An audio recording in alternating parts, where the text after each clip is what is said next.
kas yra kovo 8. Žinot, tokia šventė graži, moterų tarptautinė, moterų diena, vyrai ima gėlyčių, tulpių ir eina nuo ryto sveikina moteriškių. Tai eina sveikina, sveikina, sveikina, sveikina, sveikina, sveikina.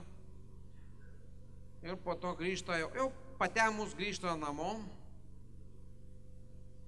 su tulpytė.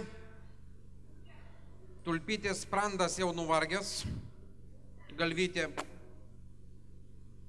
Aišku, mamytė jau miega, tai patupdo tulpytę ant palangės, nueina pats miegot, ryte prabunda.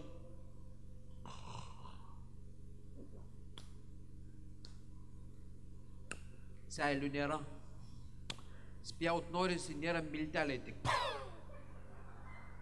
Ir čia mamytė įeina į kambarį. Labas rytas.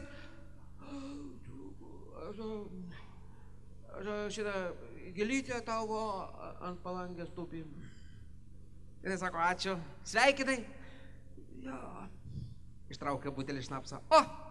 Jis iš pat ryto.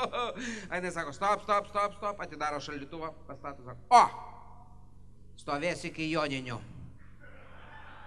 Jam širdys vos ne... Šitaip, jo, šitaip. Matai? Tada kabės iki žolinių.